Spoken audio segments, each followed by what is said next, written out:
Buenas tardes a todos, muchas gracias por haber venido a pesar del mal tiempo, que la verdad es que no apetece el salir de casa, ¿verdad? Pero hoy tenemos la suerte de tener un documental sobre un tema muy importante y muy interesante, que son las enfermedades raras, que no es muy común el oír hablar de este tipo de enfermedades. Y que aunque no hay muchas personas que lo sufren, son enfermedades que muchas de ellas no tienen curación. Si a lo mejor es difícil que le toque a una familia, pero si a una familia le toca, pues no es fácil el que esa persona de esa familia pues, pueda curarse. Y de hecho, hay bastantes problemas a la hora de la investigación. Se investiga no demasiado en estas enfermedades porque como no hay personas suficientes para que se puedan beneficiar de nuevos tratamientos o como sabemos ahora con la crisis no hay dinero para investigar en general, pues hay otras prioridades a la hora de dedicar el dinero a investigar. De todas formas, este documental está también en internet. Pero lo que hoy tenemos especial es que vamos a tener ahora dentro de un poco, nos lo va a presentar el documental Carlos Martín Guevara, que es uno de los que ha hecho el documental. Ya que no ha podido estar aquí con nosotros, pues nos ha grabado una presentación especial para nosotros, para los que estamos aquí hoy. Y solamente me queda decir que este documental es especial también porque ha sido realizado gracias a la colaboración de muchas personas, a través del micromecenazgo o crowdfunding.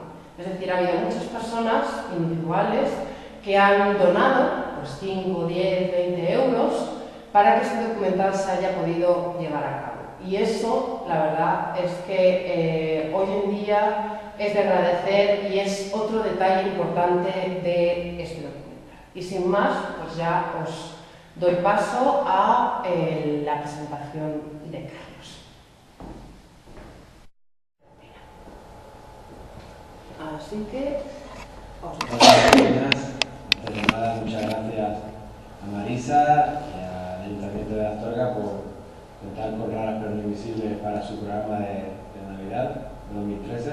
Para nosotros es una alegría enorme y un orgullo que se haya incluido el documental dentro de un abanico tan amplio de actividades. Y muchas gracias, por supuesto, a Marisa por confiar en nosotros, por luchar por que esto se produjera. Y simplemente comentaros que el documental, el proyecto Raras pero no Invisibles, trata de dar visibilidad a las enfermedades poco frecuentes, aquellas que afectan a un número muy bajo de personas, porque entendemos desde el proyecto que por muy bajo que sea este número o por muy difícil que sea, no debe de ser invisible para el sistema. Entonces, en unos minutos veréis cómo a través de 8 enfermedades de estas poco frecuentes, pues vamos a ir conociendo el día a día, tanto de los que desgraciadamente padecen estas enfermedades como de aquellos que desde los centros de investigación, desde los laboratorios, intentan conseguir un mejor futuro, una mejora en la vida de los pacientes. Sin más, comentaros que este proyecto ha sido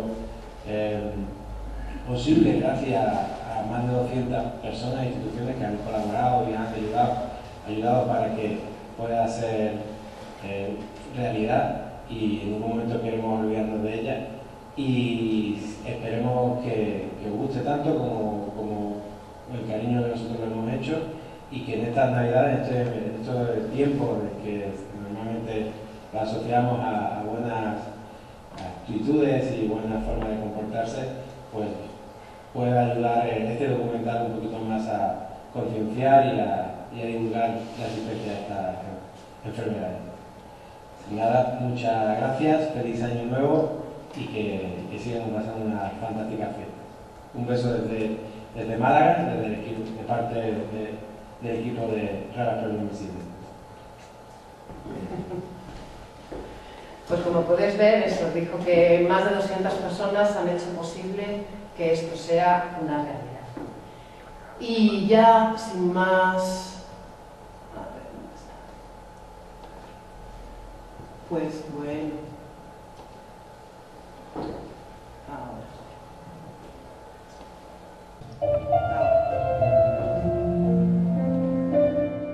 El término de invisibilidad es algo que aparece normalmente cuando hablas de enfermedades raras. Y yo creo que es porque te pierdes en los miles, 7000 patologías. A lo mejor eres una de ellas, a lo mejor solo tienes 5 o 10 familias con la misma patología. Es muy complicado hacer cosas. Y encima, si tienes diagnóstico. Si no tienes diagnóstico, no es que seas invisible, es que no existes.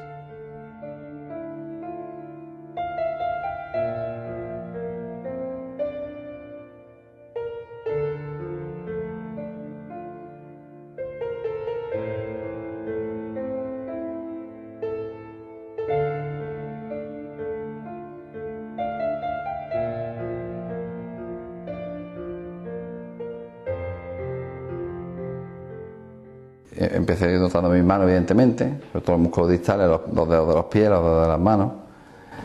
El tronco superior casi, la musculatura ha perdido casi completamente, porque ahí no puedo levantar los brazos, hay muchas cosas que no puedo hacer. Y de un tiempo a esta parte, desde finales de año, un poquito antes, las piernas también están empezando a fallar. Hasta el punto que me he caído varias veces. Antes tropezaba, ahora es que me falla la rodilla, es como si desconectaban, pum, y me voy al suelo. A la hora de dar un paseo, a la hora de andar, a la moverte, movilidad, el día a día, te cuesta. Es todo un cúmulo de todas las cosas, que son muchas, que no es un decir esto, sino que va agrupando cosas y cada día va a menos. El estómago, por ejemplo, ya no te funciona como debería, veces que no te falta un poco de la respiración. O sea, que es que va todo con conjunto, como es perder musculatura y de todas clases, y el cuerpo tiene muchos músculos, pues todos estos van recalcándose uno, otro. No es que sea muy deprisa, pero lo vas notando poco a poco.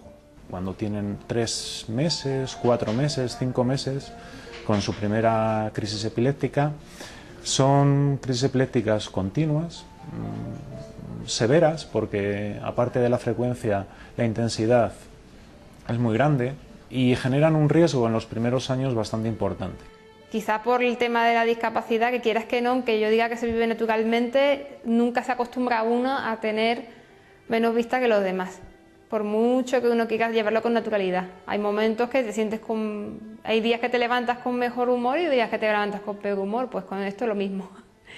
Y el deporte, la verdad es que sí que me ha servido para demostrarme a mí misma, más que a los demás, lo que yo puedo hacer si me lo propongo y si realmente mantengo un espíritu alto de capacidad de superación y de no abandonar y tirar la toalla.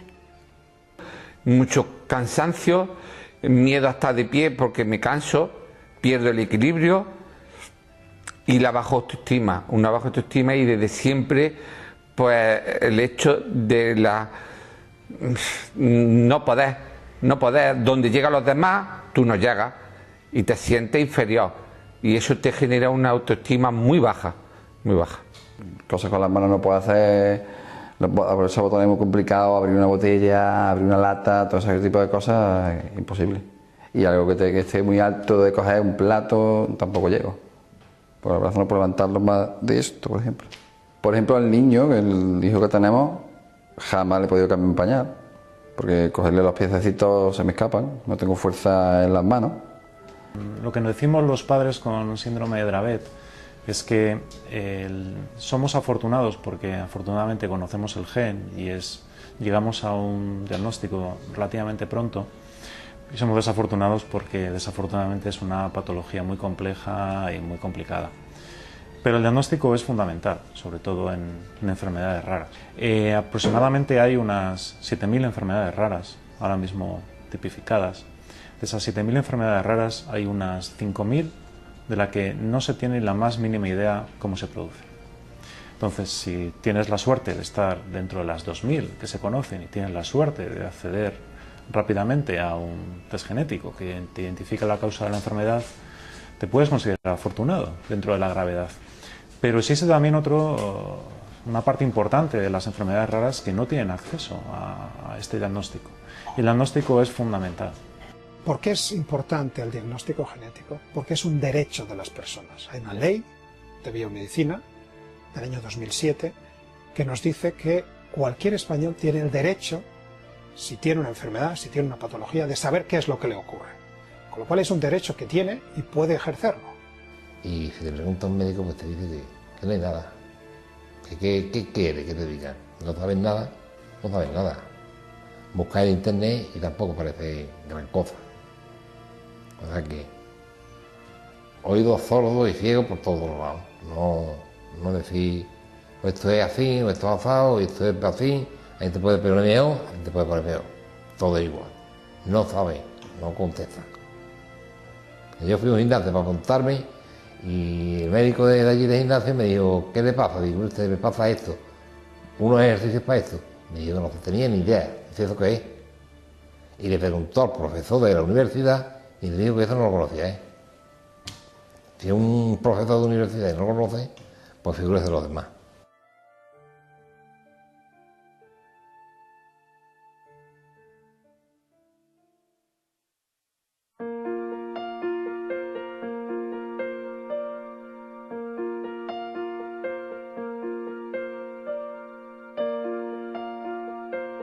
La distrofia miotónica de tipo 1, o un síntoma característico, es la miotonía. Esto consiste en que el paciente, cuando realiza por ejemplo, cierra el puño o contrae la musculatura, pues tiene problemas para relajar esa contracción. Los pacientes pueden desarrollar cataratas, también tener debilidad muscular, problemas cardíacos como arritmias cardíacas, hipogonadismo, calvicie frontal. Esta enfermedad, como da tantos problemas, es que te puede afectar al corazón, te puede afectar a la vista, te puede afectar al riñón, al hígado, porque nosotros la fibra muscular que rompemos no la recuperamos, o si la recuperamos es mucho más lento que una persona normal.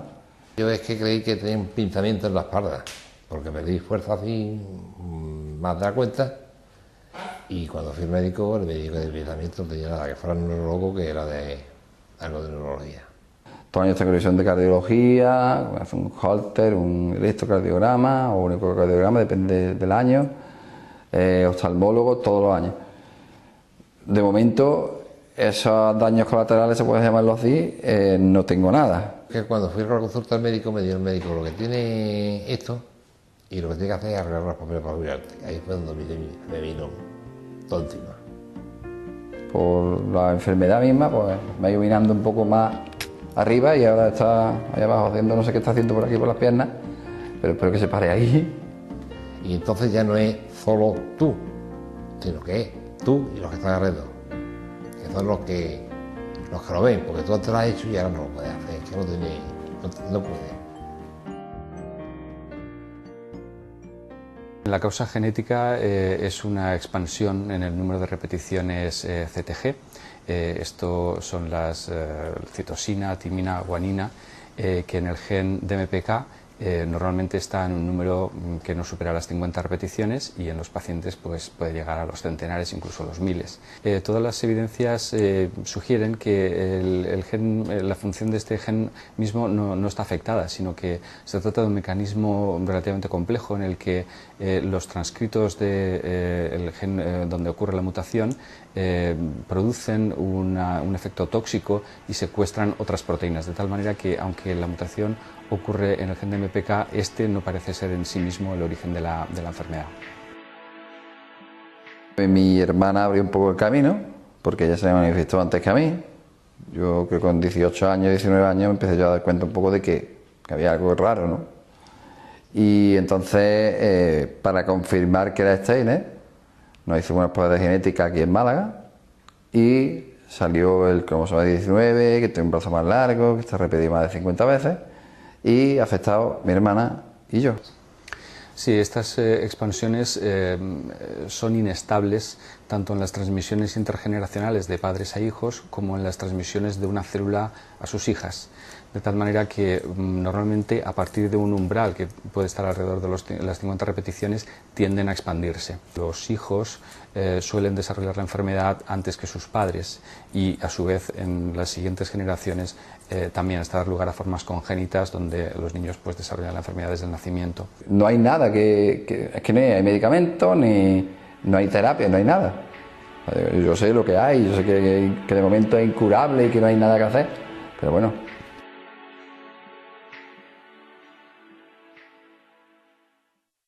En primer lugar, entender mejor el mecanismo de fisiopatogénesis, de fisiopatología de la enfermedad, y aquí pues estamos investigando en particular el origen de las alteraciones en la expresión de distintos microRNAs que ocurre en pacientes. También estamos interesados en desarrollar terapias, en particular buscando fármacos que tengan potencial como tratamiento farmacológico futuro de la enfermedad.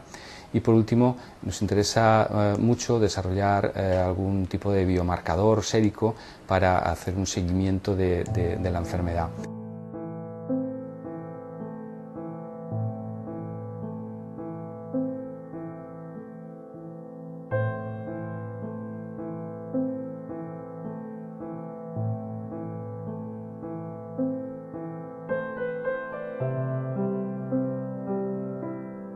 Pues produce sobre todo una pérdida de masa muscular, fundamentalmente distal, es decir, en piernas, que es por donde suele empezar, más allá de la rodilla, o la parte distal por encima de la rodilla y después hacia el pie, con pérdida de masa muscular por atrofia, por falta de un impulso nervioso adecuado, y esa pérdida de fuerza hace además que el pie esté caído, que haya una debilidad para la marcha y que tengan que levantar las piernas para caminar. Eso conlleva pues una marcha especial, hay una pérdida de reflejos. De la rodilla para abajo, la sensibilidad y movilidad cero. Ahí no hay nada. Ahí no hay absolutamente ni sentido nervioso, nada. Yo no muevo dedos, tobillos, nada. Puede ser a veces leve, a veces moderadamente grave y a veces muy grave, de manera que la persona puede estar confinada relativamente pronto en su vida en una silla de ruedas. Llevo aparatos de día para poder caminar, de noche para poder dormir y tener los pies en 90 grados. Una brocha.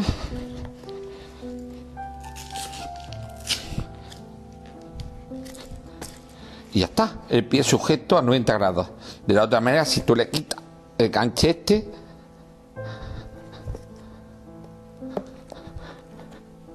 el pie se cae completamente, no hay movilidad.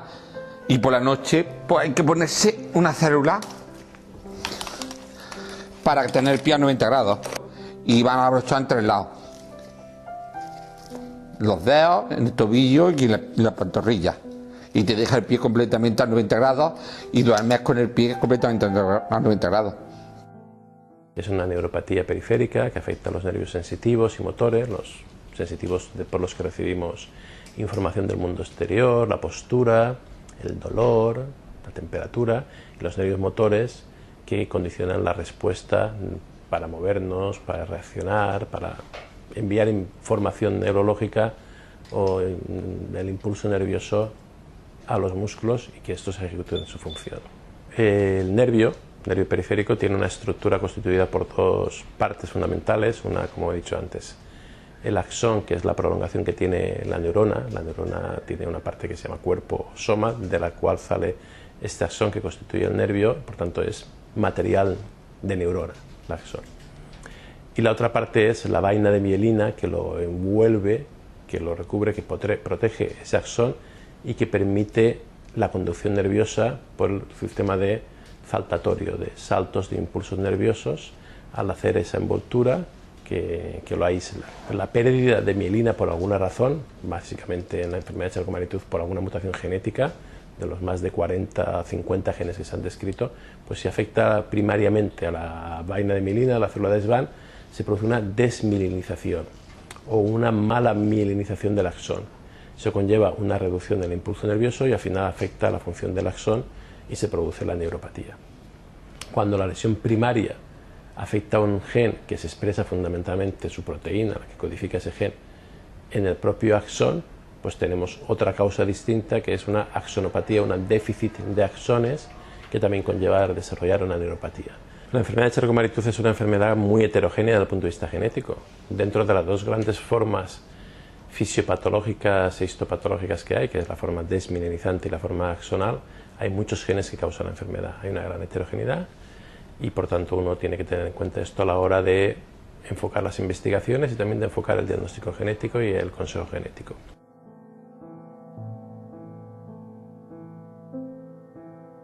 siempre he tenido dificultad, pero claro, echaban achaques de que, porque como era muy alto, estaba muy delgado, poca fuerza musculatura o cualquier cosa, eran achaques, plantilla, tobillera, muchos esguinces, pero claro, a raíz de ahí, un día yo le comenté al médico, me salió por ahí, que me cayó un palo en el dedo y yo no sentí, hasta el cabo del tiempo, no sentí el dolor, que llegó tarde.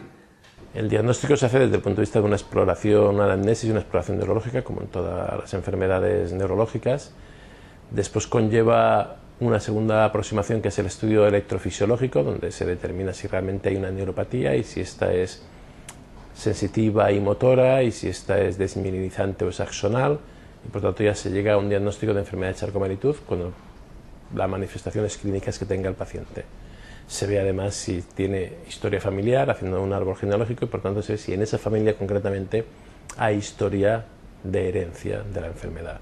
Cuando me vinieron los resultados de las pruebas genéticas, me los mandó los resultados por carta, yo me vi muy perdido, porque yo al ver en la carta Charcot-Marie-Tooth tipo 1A, yo no sabía esa enfermedad de que iba. Entonces yo me vine y el mundo me se hundió. Mi mujer estaba embarazada, después de ver las pruebas, los resultados vimos que podía ser transmitido a el 50%, transmitirlo a tu hijo, me vi perdido.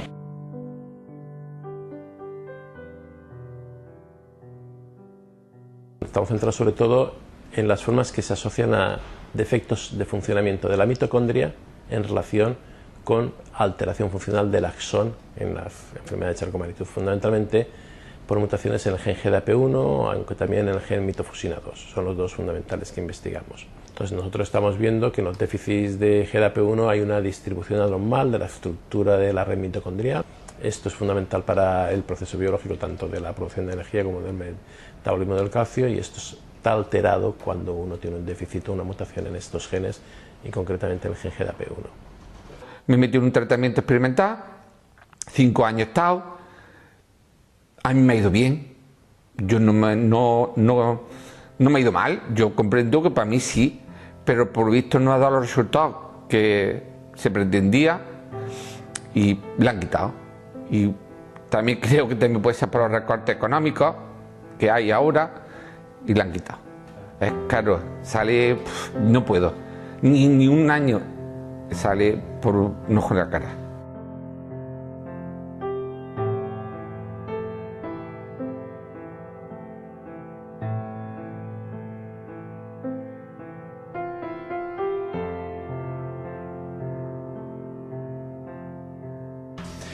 En el síndrome de Dravet todo parte de la genética, todo parte de un gen que ahora mismo ese gen es el culpable en el 80 o 90% de los casos clínicos, que es el gen SCN1A. Es un gen que codifica los canales de sodio. Los canales de sodio son una estructura que las neuronas utilizan para enviar la señalización. Entonces, un defecto en este gen provoca que la proteína que se genera esté mal formada y los canales de sodio no funcionan correctamente. La neurona no es capaz de manejar y de transferir los potenciales eléctricos de forma adecuada, y eso genera multitud de problemas. Bueno, los principales síntomas del síndrome de Dravet eminentemente son del sistema nervioso central, sobre todo la epilepsia y sobre todo en algunas ocasiones la discapacidad intelectual que van teniendo algunos pacientes o que pueden tener algunos pacientes debido a la enfermedad. Es una epilepsia de difícil tratamiento y que tiene una mala respuesta farmacológica. En algunos casos no hay una medicación que pueda subsanar o que pueda mejorar los hallazgos de este tipo de epilepsia. Aparte de las crisis epilépticas hay multitud de síntomas, como las neuronas forman parte del sistema nervioso central, todo lo que controla el sistema nervioso central está afectado. Por ejemplo, la marcha, tienen problemas de habilidades motoras, tienen problemas de coordinación, tienen problemas disautonómicos del sistema nervioso secundario, periférico, como problemas de sudoración, multitud de problemas. Es una enfermedad para la genética relativamente nueva, pero es muy importante o muy trascendente poder realizar el estudio genético para poder determinar primero cuál es el gen afectado y segundo para poder ajustar en algunas ocasiones el tratamiento. Cuando tienes un diagnóstico puedes utilizar fármacos que no están contraindicados para el síndrome de Dravet, es decir, hay fármacos, hay antiepilépticos de uso muy común que en el síndrome de Dravet empeoran mucho la clínica, y gracias a un diagnóstico puedes apartar a los niños de esos fármacos y ponerlos en fármacos que, aunque no son los mejores ni consiguen controlar la enfermedad, por lo menos no perjudican. El diagnóstico supone también un alivio psicológico importante. Te permite, como nosotros decimos, poner cara al monstruo. Te permite canalizar tus problemas, canalizar tu frustración, tu rabia hacia un enemigo que aparece ahí y con el que se puede luchar. Estamos analizando aquellos pacientes que han resultado negativos para los genes conocidos con la intención de intentar encontrar nuevos genes, nuevos causantes de esta enfermedad, que los hay porque con los estudios genéticos actuales no se logra llegar al 100% de diagnóstico, pues hay un 20%, más o menos 30% de personas en los cuales no podemos encontrar la causa de la enfermedad. Nosotros empezamos nuestra estrategia de investigación proporcionando un test genético. El test genético para el síndrome de Dravet hace un par de años, antes de que nosotros lo pusiéramos disponible, era un test comercial que las familias o los hospitales tenían que pagar y que muchas veces pues, limitaba el acceso a un diagnóstico. Nosotros detectamos que era una necesidad importante que tendríamos para identificar nuevas familias, nuevos pacientes y conseguir ser más grandes, y por otra parte ayudar a los pacientes, y pusimos un test gratuito que ahora mismo ofrecemos por secuenciación tradicional a cualquier paciente del mundo. Para intentar desarrollar un fármaco y acelerar ese proceso, nosotros lo que tenemos es dos pilares importantes. Un pilar, digamos, de caracterización de la enfermedad, con lo que tenemos un modelo animal que reproduce los síntomas de la enfermedad. Lo estamos construyendo ahora y estará disponible en unos meses, y es un modelo animal que nosotros ofreceremos a la comunidad de investigación de forma gratuita, para que si alguien tiene la necesidad o el interés de investigar en síndrome de Dravet no tenga problemas. El desarrollo de un fármaco es un proceso que te puede llevar 10, 15 años, pero puede que exista algo en el mercado, algo disponible ahora mismo, que podría funcionar. Entonces, el segundo pilar estratégico que nosotros hicimos era diseñar una plataforma de screening que nos permita analizar los compuestos y los fármacos que están en el mercado o que la industria farmacéutica tiene en producción, en una plataforma que permita predecir si el fármaco funcionaría para nuestra patología. Nuestra misión como fundación es eliminar las barreras que existen en la comunidad académica y en la industria para que la innovación se produzca y nuevas terapias aparezcan.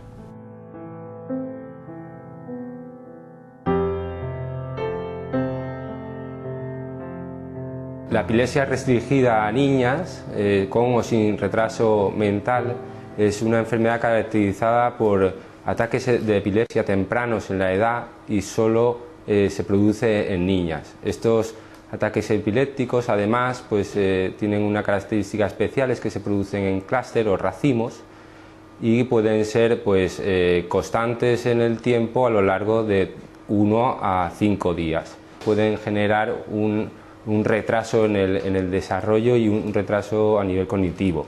Recientemente, en el 2008, se detectó, estaba asociada a un gen llamado PCDH19. Es una herencia que en principio está ligada al cromosoma X, pero tiene una característica muy especial. Las enfermedades ligadas al cromosoma X, los varones portadores, son los que sufren la enfermedad, mientras que las mujeres portadoras no la sufren. En este caso, sin embargo, el hombre que es portador no es asintomático, es decir, no tiene la enfermedad, mientras que la mujer heterocigota con una copia mutante y una copia normal es la que está afectada.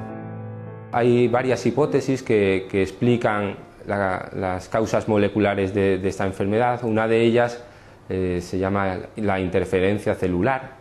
La PCDH es una proteína, es una procadenina que se sitúa en las paredes de la membrana y sirve para la cohesión celular. Hay determinadas células que tienen en su pared proteínas truncadas mutantes y otras células que tienen la proteína normal.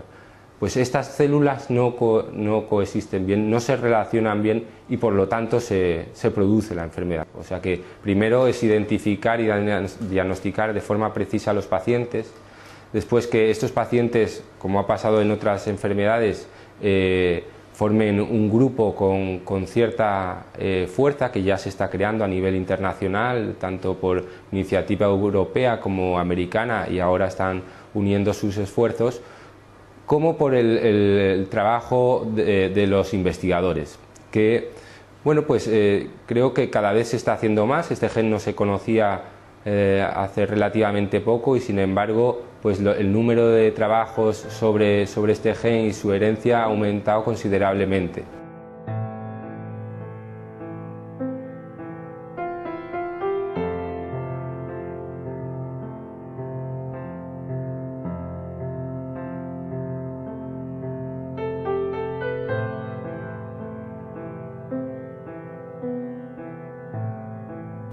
Las distrofias hereditarias de retina son un grupo de enfermedades que engloban varios diagnósticos, por ejemplo la retinosis pigmentaria, las distrofias maculares o enfermedad de Stargardt, el síndrome de Usher, el síndrome de Bardet-Biedl. ¿Qué tienen en común todas ellas? Pues tienen en común que se afectan primariamente los fotorreceptores de la retina, esto es, los conos y los bastones. Y se caracterizan porque pueden aparecer en cualquier momento de la vida, ser casi congénitas o incluso en la vejez, pero todas ellas van avanzando progresivamente y si tienen suficiente tiempo de evolución, pues pueden terminar con una ceguera legal del paciente.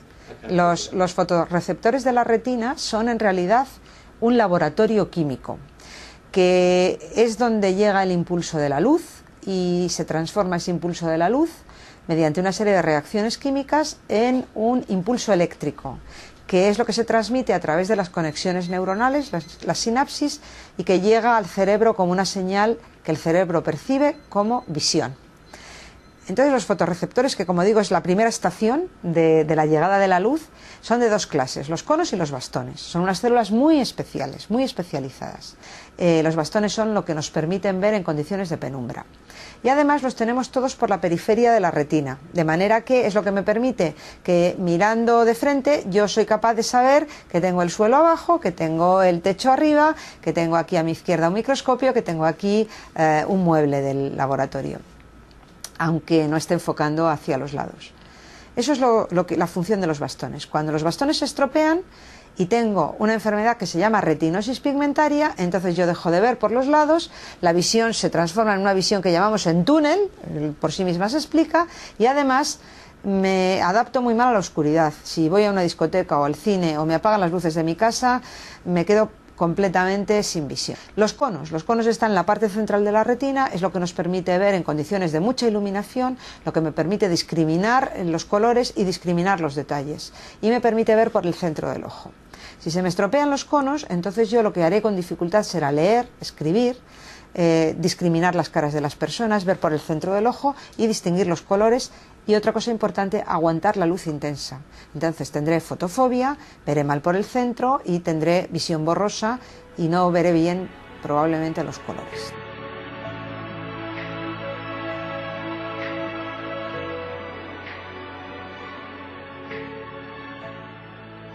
Yo tenía 9 años y bueno, empecé pues a hacer los deberes, ¿no? Y yo me cansaba, no sé, me picaba el ojo, me cansaba.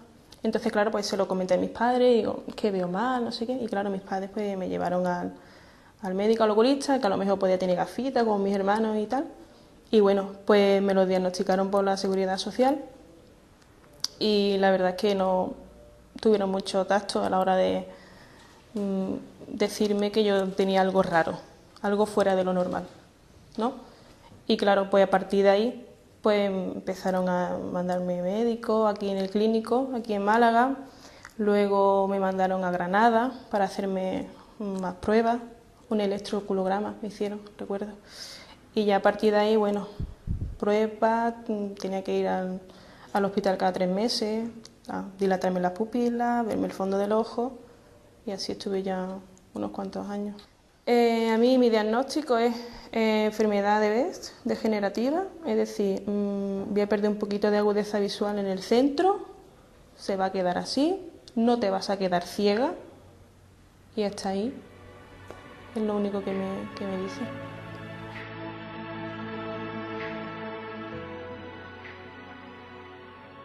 El síndrome de Usher es una sordoceguera hereditaria. Los pacientes nacen habitualmente con sordera y posteriormente van quedándose ciegos debido a una distrofia retiniana que se llama retinosis pigmentaria. Síndrome de Usher hay 3 tipos. 3. Voy a explicar el primero, que son personas que nacen ya sordas y poco a poco van perdiendo la visión. Nombre especial recibe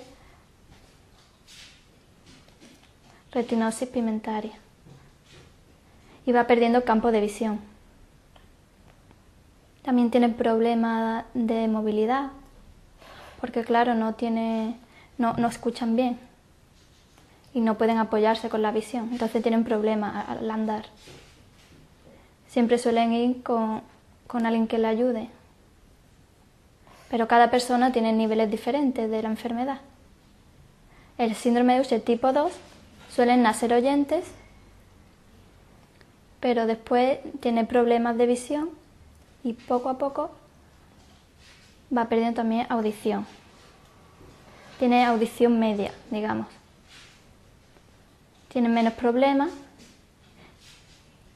que el síndrome de Usher tipo 1. Tipo del 2 tiene menos problemas. Luego está el 3, que son personas normales, nacen normales, no son sordos, son oyentes normales.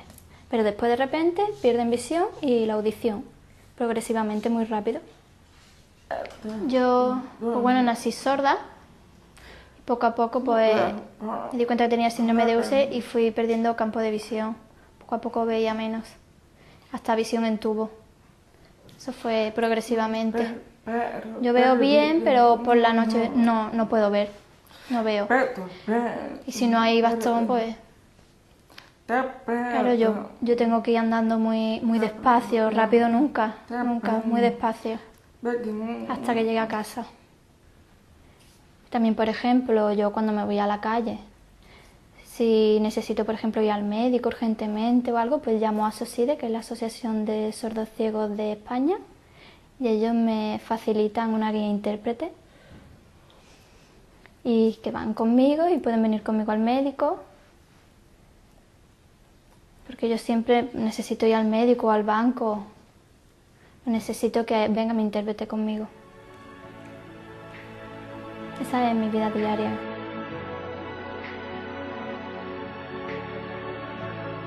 En estos momentos se conocen 10 genes implicados en el síndrome de Usher. 6 en el Usher tipo 1, 3 en el Usher tipo 2 y un gen que produce el Usher tipo 3. Están formando una red de proteínas que se llama interactoma Usher, y esta red de proteínas es muy importante, fundamental, para el desarrollo de las células ciliadas del órgano de Corti, de la cóclea, que son fundamentales para la audición. Estos cilios tienen que tener una estructura muy precisa, y cuando alguna de estas proteínas, con una sola que falle, ya se desestabiliza esta red proteica, y los cilios se desestructuran, de manera que se produce la sordera. Este mismo interactoma, curiosamente, también se expresa en los fotorreceptores. Este cilio, digamos que forma parte fundamental de un canal que comunica el segmento interno del fotorreceptor, que es lo que produce todas las moléculas, con el segmento externo, que es el que capta la luz. Y por lo tanto, cuando se desestabiliza ese cilio, se desestabiliza el canal, y entonces es cuando se produce el problema visual. Nuestro grupo, en estos 15 años, ha participado o ha colaborado en el descubrimiento de 2 de los 10 genes user. Lo que hemos hecho fundamentalmente es convertirnos en grupo de referencia para el estudio genético de la enfermedad en España, y lo que pretendemos es, o hemos pretendido hasta ahora, es determinar la mutación y el gen responsable del síndrome de Usher en cada familia. El diagnóstico del síndrome de Usher en estos momentos es clínico. Es decir, una persona que tiene un problema de audición, una sordera neurosensorial, y que empieza a desarrollar una retinosis pigmentaria, con todas las pruebas oftalmológicas que se hace de fondo de ojo, etcétera, que te demuestran que es una retinosis pigmentaria y no es otro tipo de problema visual, y si además tiene o no problemas de equilibrio, entonces la sospecha es de síndrome de Usher. Y la confirmación de la sospecha es después por la genética. Cada 8 meses pues suelo ir a revisión. Y el médico siempre me dice que está muy bien. Me hacen pruebas en los ojos para ver cómo están, y siempre me dice que, bueno, que está bien, pero que la enfermedad sigue para adelante, así es como los síndromes de Usher. Lamentablemente, como la mayoría de las enfermedades raras, hoy por hoy el síndrome de Usher no tiene cura. Sí que es verdad que el problema de audición más o menos se solventa, aunque sea mediante cirugía, con los implantes cocleares, pero el problema de la retina sigue estando ahí. Y yo creo que el futuro, ya por nuevos tratamientos, investigaciones nuevas y tal, muchas de estas enfermedades tienen cura, pueden tener cura. De aquí a unos años, muchos. Yo espero verlo con mi ojo. Cuando empezamos hace 15 años, no había ni siquiera ensayos clínicos de determinadas terapias génicas o determinados fármacos, ni siquiera en animales. Ahora estamos en 2013 y en enero de 2013 se ha iniciado el primer ensayo clínico sustitutivo de sustituir el gen alterado por un gen normal en síndrome de Usher. Con lo cual, en 15 años se ha conseguido mucho.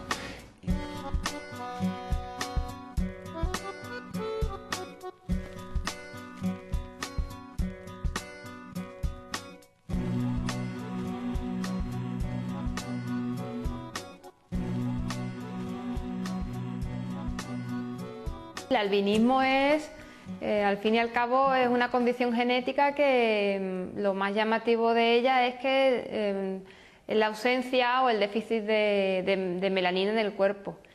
Además de esa pérdida de pigmentación, lo más importante que define a las personas con albinismo es su deficiencia visual. De hecho, esto es lo que realmente significa su mayor discapacidad. Y también depende del tipo de albinismo, la capacidad visual puede variar entre un 5, un 10% hasta un 60%. En España y en otros países europeos, las personas con albinismo están consideradas personas ciegas legales. Quiere decir que tienen una agudeza visual, tienen una capacidad visual por debajo de la cual ya no pueden, por ejemplo, conducir. Ese déficit visual puede venir acompañado de otro tipo de patologías, pues un nistagmo, pues una hipermetropía, una miopía severa. Lo que pasa es que hay muchos tipos de albinismo. Conocemos hasta 18 genes que cuando no funcionan correctamente, pues están asociados a algún tipo de albinismo. Pero lo más común es el albinismo oculocutáneo, que es lo que la mayor parte de las personas entienden por albinismo. El típico persona con el pelo blanco y los ojos claros o violeta y baja tolerancia a la luz del sol y a la luz en general. Las personas con albinismo poseen alteraciones a diferentes niveles en la retina. En primer lugar, tienen menos fotorreceptores. Quiere decir que tienen menos células en su retina capaces de procesar la imagen. Si hacemos el símil con una cámara digital, es como si estuviéramos comparando una cámara de última generación que tiene un chip de 12 millones de píxeles con una cámara anterior que tiene apenas unos centenares de miles de píxeles. Las personas con albinismo carecen de fobia. carecen de esta región central donde se concentran la mayor parte de nuestros fotorreceptores. Al carecer de fobia, su grado de visión es similar al que tenemos el resto de las personas cuando miramos por el rabillo del ojo. La tercera alteración visual que caracteriza a las personas con albinismo es la pérdida de visión espacial, es la pérdida de profundidad de campo. Nosotros podemos percibir la posición de objetos en el espacio porque tenemos dos ojos situados frontalmente. Nuestro ojo derecho manda la información tanto al lado derecho como al lado izquierdo del cerebro. El hemisferio derecho y el hemisferio izquierdo del cerebro reciben información de nuestro ojo derecho. Lo mismo ocurre con el ojo izquierdo. Si nos ponemos en el cerebro, en cada lado del cerebro nos llega información de los dos ojos. Y esto es lo que permite al cerebro solapar la información que le llega de los dos ojos y situar los objetos en el espacio y saber dónde están localizados. Las personas con albinismo no pueden hacer esta función porque su ojo derecho habla solamente con el lado izquierdo del cerebro y su ojo izquierdo habla solamente con el lado derecho del cerebro. Cada ojo ve un mundo distinto y el cerebro es incapaz de solapar esta información, con lo cual el cerebro es incapaz de situar la profundidad de campo, de percibir la profundidad en una imagen. El albinismo, como muchas otras enfermedades de base genética, siempre aparece por sorpresa en las familias. Yo no soy albino, mi mujer o mi pareja no es albina. En cambio, nuestro hijo es albino. ¿Cómo puede ser? Bueno, puede ser porque tanto yo como mi pareja resulta que somos portadores de una mutación en uno de estos genes. En el mismo gen, por cierto. Gracias a nuestra colaboración con otros grupos dentro de esta institución, desde el CIBERER, hemos podido desarrollar un nuevo sistema de diagnóstico genético que hemos denominado albinochip. Hemos logrado contabilizar y incorporar dentro de este sistema de diagnóstico todas las mutaciones que conocemos hasta el momento que afectan a todos los genes asociados al albinismo. El genoma de un ratón y el genoma de una persona son muy parecidos. Son tan parecidos que los mismos 18 genes que cuando dejan de funcionar acaban produciendo albinismo, también existen en el ratón.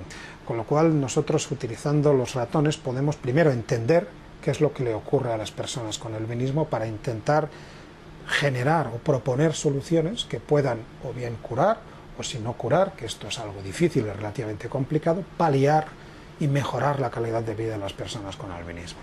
La L-Dopa es la abreviatura de la L-dihidroxifenilalanina. En la retina, esta dopa es una etapa intermedia entre otras sustancias y que finalmente va a dar melanina. Cuando la ruta que nos va a producir la melanina está detenida, evidentemente no se produce pigmento, pero tampoco se producen las etapas intermedias. La restauración de la dopa permitió al ratón ver de forma similar a sus congéneres pigmentados. Esto ha supuesto un avance importante en nuestro campo y en Estados Unidos ya hay varios ensayos clínicos en los cuales se intenta ver cuál es la capacidad terapéutica de la dopa o de alguno de sus derivados para restaurar la función visual en personas con albinismo.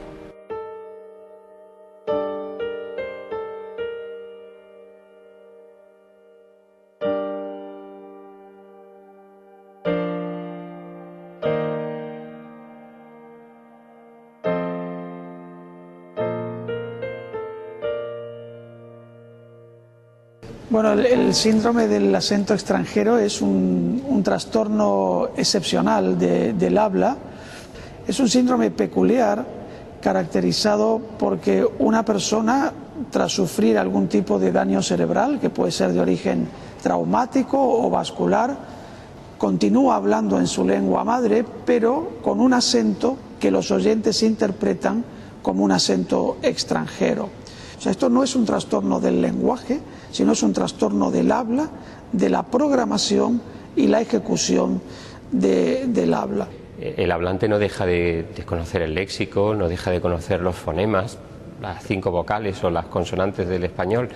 Lo que ocurre es que cuando intenta producir una consonante determinada, no la produce exactamente de la misma manera que la produciría un hablante nativo, o con la manera en la que la producía antes de sufrir la lesión que le llevara a esta forma de hablar. El hecho de que tenga afectada la prosodia, la melodía, hace también que sea difícil o casi imposible inferir una intención en la persona que está hablando y el estado emocional que tiene. La consecuencia es que en las interacciones sociales la comunicación finalmente se ve reducida. El hablante nativo tiende a hacer una reducción del esfuerzo articulatorio de determinados sonidos y los suaviza. En español es muy importante la manera en que producimos 3 consonantes, son la B, D, G. Claro, entonces nos encontramos con expresiones que tenía una de las pacientes que hemos tratado, que decía, por ejemplo, dedo, que es un ejemplo paradigmático de cómo cuando imitamos el extranjero que habla español, nosotros no decimos dedo, decimos dedo, con una D muy suavizada. Este síndrome se considera raro porque tienen que estar afectadas de forma muy sutil las estructuras que programan la producción del lenguaje. Aunque parezca sorprendente, las regiones que programan el lenguaje son muy pequeñas en el cerebro y tienen muy poca capacidad de repararse cuando se dañan. Los tratamientos deben ser basados en evidencia neurocientífica, que es lo que nosotros hemos hecho. Hemos estudiado adecuadamente todas las variables que podíamos controlar y hemos actuado directamente sobre ellos con una intervención, yo diría, novedosa desde el punto de vista logopédico y con un fármaco con el cual ya teníamos experiencia desde hace más de 10 años que mejoraba los trastornos del lenguaje, mejorando la actividad de un sistema que se llama sistema colinérgico. Pues lo que optamos fue por enseñarle a producir ella determinadas expresiones y luego verlas, para que la información visual complementara la información auditiva que no sabíamos hasta qué punto estaba siendo capaz de utilizar. Tenía una serie de expresiones que eran puramente oraciones normales, como puede ser mañana vamos al campo, y que ella tenía que ver o sea, grabarse y comparar con un modelo, ¿vale? Y luego a base de repetición ir mejorando. Y luego también expresiones con un contenido emocional. Una vez que se interrumpe el tratamiento, los beneficios que la paciente había logrado se mantuvieron. O sea que esta paciente no tuvo que continuar ni con el tratamiento logopédico, digamos, ni con el tratamiento farmacológico una vez que recuperó su acento previo.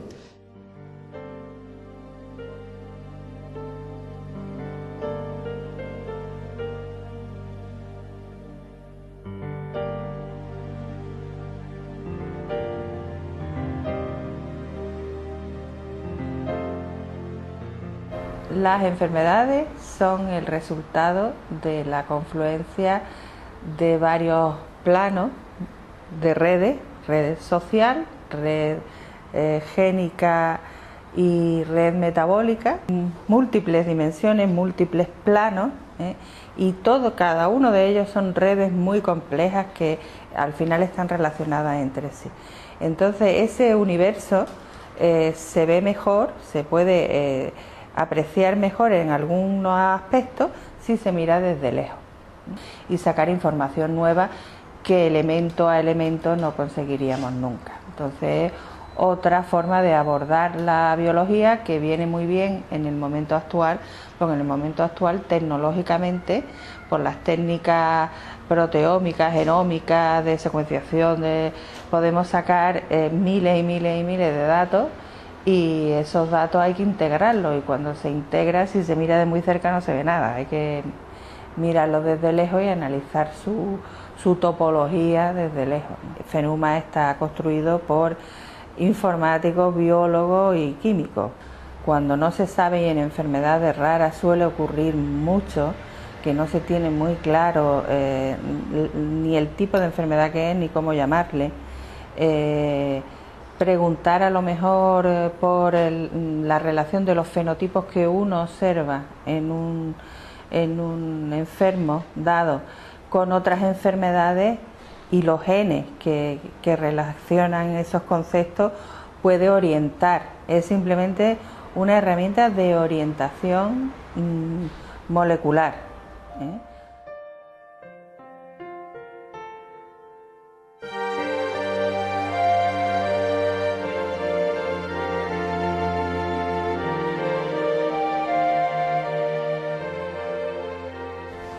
En el contexto de la investigación biomédica o de la investigación general y biomédica general en España, pues la situación que nos encontramos de crisis y de disminución de los fondos de una manera real para la investigación está afectando a las enfermedades raras.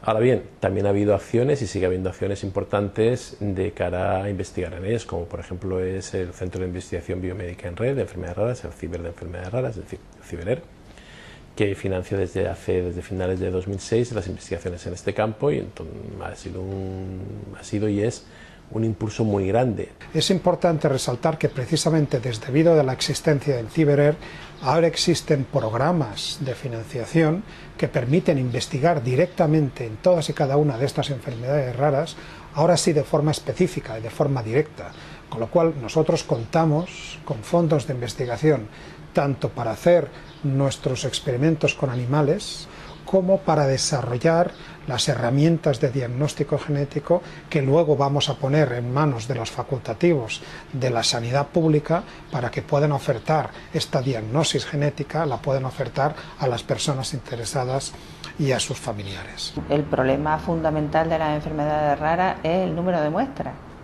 analizables. Entonces, todo lo que suponga ahorrar en ese tipo de muestras o ahorrar en la necesidad de experimentar 4.000 posibilidades y experimentar nada más que 20, pues ya supone un adelanto y un avance. La aproximación diagnóstica a las enfermedades raras era hasta ahora una aproximación enfermedad por enfermedad.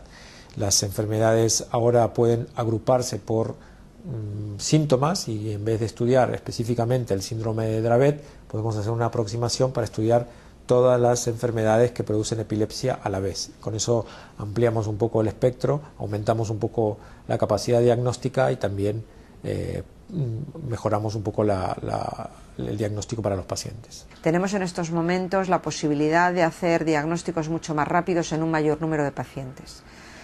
Antaño, cuando empezamos a investigar, el número de familias en las cuales conseguíamos identificar el gen era limitadísimo. Hoy en día, en más de la mitad de los casos, conseguimos identificar el gen responsable y las mutaciones. Esto es muy importante, porque termina un peregrinaje del paciente, conoce lo que tiene. En segundo lugar, muchas veces le podemos dar un pronóstico sobre la enfermedad, si le va a afectar a otros órganos o aparatos, a veces incluso cuál va a ser la progresión. Y por último, nos permite dar consejo genético, es decir, establecer qué otras personas de la familia podrían tener el problema y qué podemos hacer para evitarlo.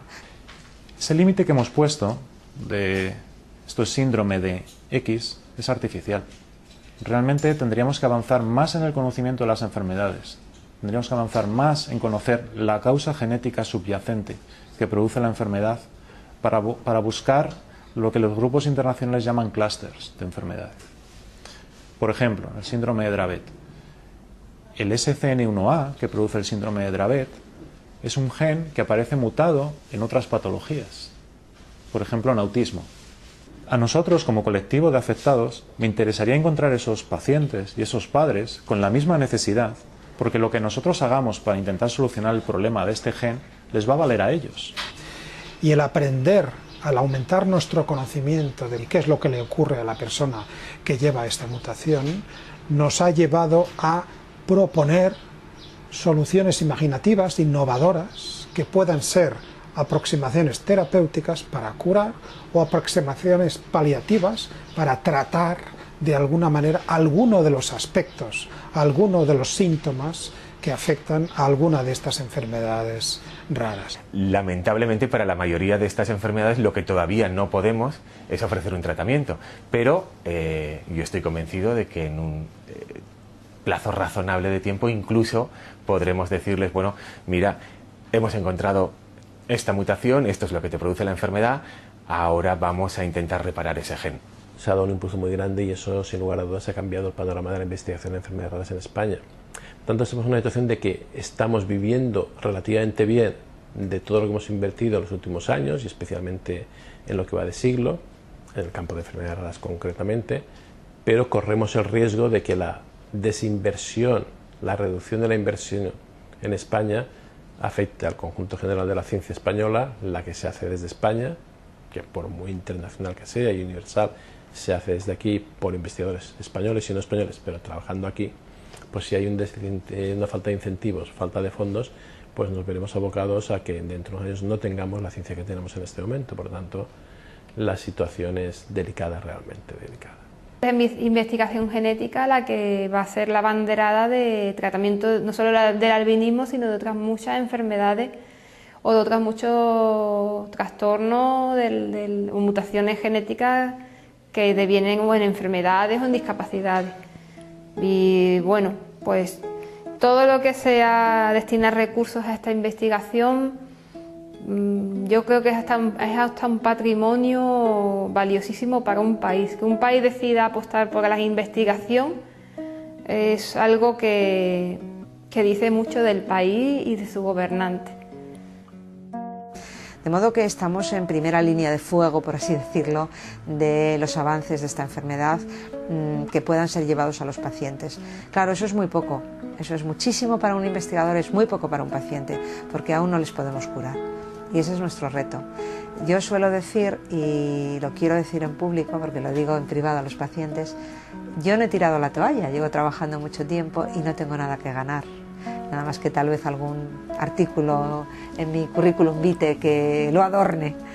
Los pacientes tienen mucho que ganar, así que si yo sigo siendo una entusiasta de la investigación en este ámbito, creo que ellos tienen la obligación de serlo más, de ayudarnos, de empujarnos y de animarnos. Ahora mismo estamos en el túnel, estamos corriendo por el túnel, no vemos la luz. Y hay otros muchos, miles de familias, millones de familias en el mundo en esta misma situación. Es hora de que nos encontremos por los túneles y formemos grupos y encontremos la salida.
Pero bueno, como podéis ver, hay muchas enfermedades de las que no se sabe mucho, pero en las que hay muchas personas investigando, a pesar de todo, de la falta de dinero, de la falta de recursos, de la falta de muestras de pacientes, de poder saber qué es lo que pasa, porque la mayor parte de estas enfermedades tienen un origen genético, ¿de acuerdo? Pero yo también estoy convencida, como esos investigadores, de que dentro de unos años podremos ver unos avances bastante importantes en este respecto. Y que lo tiene, a lo mejor no le parece tanto. Ya, el tiempo le va a pasar más despacio, ¿verdad?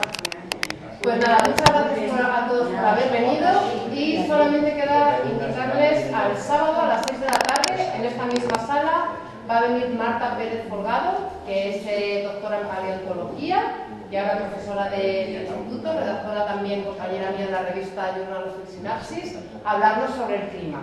Yo que ustedes no me lo perdería. Vale, vale. Pero bueno, muchas gracias.